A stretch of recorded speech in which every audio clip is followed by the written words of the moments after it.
question is from Roger Rigby, senior engineer in Birmingham. What were your individual motivations for starting a new business back in '76? I think we all realised in those days that the construction industry was fairly chaotic, the way buildings were procured. It was perhaps only a few years from when the RIBA plan of work was first produced. And we thought that we could do it better than the average way it was being done. So we saw a sort of a market opportunity to have a practice which was where there was a sort of coordinated approach between structures, civil, mechanical and electrical engineering. And I think the opportunity came up because of a reorganisation in the firm that we all were working for. And we took that chance, really, took that opportunity. But I think a lot of it was really circumstance. When a place at a particular time and a situation arose where we could do it. So I think it just happened to be. My question's from David Clark, partner in the Sydney office. What was your earliest breakthrough project? I think, frankly, every job became a breakthrough job. You know, we started off with almost nothing, and in the northeast, in the bottom of a recession, we thought. So every job we got was a breakthrough job. But I think there was some jobs that came later on the building services side, which were some years later, but were very breakthrough in terms of what they did for the practice. Well, I joined the practice in '79 really to help with running Edinburgh office. And shortly after joining the practice, we got involved with the Daily Telegraph in Fleet Street. They were refurbishing their office building, and we took a client overview. We did so well with that job that they said we could design their new printing plant when they moved out of Fleet Street, and it was the first major project in Docklands. But the caveat for that was to open an office in London, and that was a mega proportion really, and it saw us through the early years of recession. And that was the foundation of London office, and we did most of the major printing plant as they moved out of Fleet Street. I did quite a bit of work for Robert Maxwell, with mixed feelings. We did in fact we started the Telegraph in London, but we finished another plant for them in Manchester before the London office. That's right, yeah. Then we got involved with the Evening Standard, Daily Mail. So it was very industrial, the early days of London office. But it obviously gave us a great momentum for moving forward into the commercial market.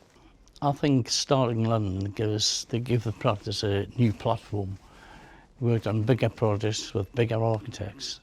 I think it was quite good. So we've got the printing industry, the financial industry, and developers. I mean, it worked pretty well. Hi, my question is from Chloe Agg, a senior engineer in Birmingham. She says, Cundall's a great place to work, partly due to its values of innovation, sustainability and fun. Was this something you specifically set out to achieve? The fun part was. Yeah. I think the early ethos of the business was to look after staff. When I joined, they had a profit sharing scheme and a pension scheme back there, and they developed a method of looking after their staff really.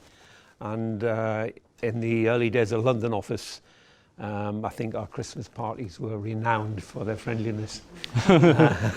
No. Yeah. Yeah, but we believed if you enjoyed your work, then you would like to come and basically do a good job. The partners were always integrated with the staff, and we were one big team. In fact, we operated as a series of little practices within a larger one with the concept of partner teams. So we could always give our clients the benefit of partner involvement. Hi, my question's from David Nui, who's a principal engineer in the Shanghai office, and he asked what's the most innovative project you've worked on and why was it so innovative? The most innovative was the second low energy hospital study that we did for the Department of Health. The objective for us was to save 50% of the energy, and it was a very interesting project. The data handling was done with a borrowed BBC computer fitted with a maths coprocessor. The maths coprocessor was purchased as the sort of fee for borrowing the computer, really, and fitted into the computer. But it served our purpose, and we explored all sorts of alternatives and used what was really sort of cutting edge computer simulation technique, ESP program. And it was very interesting. You know, things like wind turbine was put in. Yeah. The combined heat and power using emergency generators to produce heat as well as power, but using them at particular times of day. And I mean, air tightness was probably the most successful thing. Just stopping massive amounts of air infiltration into the building. But it was demanding, and at the end of the project it was quite interesting because the client was represented by a chap called Mike Singh at the Department of Health, and at the end of the project he said to me, "What do you think the next stage will be? Where do we go from here?" And I said, "I think that you need to look at the effect on the environment, not just the energy consumption, so taking into account embodied energy and so on." And very soon after that we got a commission from the Department of Health to write the energy and environmental brief for a hospital in Northern Ireland, which was a very fascinating extension of the work that we'd done. When we took the telegraph, they sent Rick and I over to America for a week to learn about designing printing plan. And they employed an American company as advisors because no one had done a job of that magnitude at that time. It was fairly massive. Yes, even for the US. Yeah, yeah. My question's from Donald Slade, Managing Director in Qatar. He says, 40 years is an achievement to be proud of. Did you ever envisage that Cundall would be international and have engineers delivering very exciting multidisciplinary projects out of offices in continental Europe, the Middle East, North Africa, Asia and Australia? I think Laurie's already made the point that the answer would be no. Only because it wasn't the way we saw ourselves going. Very short-sighted, looking back on it, I guess. I think we felt we'd had enough trouble getting to where we had at various times, and maybe we didn't have the courage or even sufficient arrogance to think that we could do it. Others who came along managed quite well on that score, I think. My question's from David Collins, an associate in Singapore. Cundall was an early adopter of sustainable design. Are you surprised that sustainability is not part of everyday design and is still seen as an option or a specialist subject? I suppose the problem is that clients won't pay for it, so unless it's regulations, then you've got to pitch for another fee, don't you, or absorb it. I think it's quite surprising, really. We used to find the corporate headquarter clients where they retained the building were more interested in sustainability and energy efficiency, whereas the commercial people, particularly in London, were looking for maximum profit and economic design. So, and I guess that philosophy still carries on today. You know, it's all bottom line driven, really. In a way, I'm not surprised because of sort of, you know, the economics of doing things, but I think it's a pity, but I'm not surprised. Hi, I've got a really good question from Hannah Murphy, a graduate lighting designer in Manchester. Her question is, in the early days of setting up the practice, what was the best piece of advice that you received and why? The partners should remain involved in every job all the way through and not become grandiose.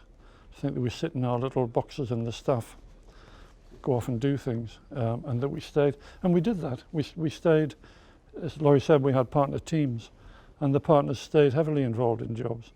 And I think that was actually, if it was advice, it was very good advice. You still practice that now. Other advice is enjoy what you do. If you don't enjoy it, then why the hell are you doing it, really? I remember having a conversation with a developer once who was doing a lot of warehousing, and I made some comment while I was standing having a drink about, you know, did he not feel sort of stifled just doing warehouse after warehouse when, you know, there was perhaps opportunities to do other things? And he said, no, he said, whatever job you're doing, what you get out of it is proportional to what you put into it. So the more you're prepared to put into it, the more interesting jobs become. And I think that's something which I think is true. We started off at what we thought was the bottom of a recession, and then in '77 it got worse. But the practice by then was in development mode, and we absolutely took off at the beginning. It was fantastic to see, really, almost unbelievable even for us. And we then weathered quite a number of storms. It was only actually in the 90s that recessions really began to bite on us as a practice. We'd managed all the rest of them, and the fact that it's all come down to this is incredibly satisfying. I think the biggest satisfaction is looking at the business now, how it's run and how it's grown. I take great pride in that.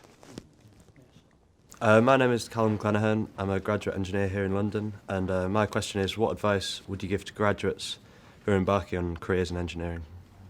I would say that grads should work with the best engineers they can and learn from them, and they should develop to be the best. Your career will take off for that. I think it's also important not to only concentrate on the engineering aspects of the job. You know, you're involved in a job with lots of other people, including the client, and the more you can understand what the client's trying to get out of it, and to an extent what the architect is trying to get out of it too, the better off the job will be, and certainly the better off you will be. We used to have a little phrase in front of the Cundall magazine, which was mutual trust and understanding. So we had to try and understand what the client wanted out of the job, and trust your client and get him to trust you. And once you build up a relationship, you could actually do your best engineering. When you're new into a client, then you're very tentative. The more you understand their goals and he gets confidence in what you do, then you can actually put together your best engineering. Hello, my question comes from Ginger Zhu from the Hong Kong office as a graduate engineer. And the question is, if you were to compare the development of our company to that of a person, how old would you say that we are now? I think with the business evolving all the time, and if you maintain the youthful enthusiasm that's demonstrated now, and the business is still in its infancy, I think it'll always evolve.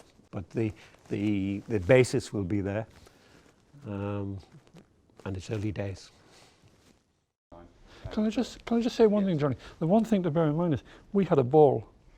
You know, we had from '76 onwards, we had just the most fantastic time as partners. It's a great industry, this, and you're very lucky.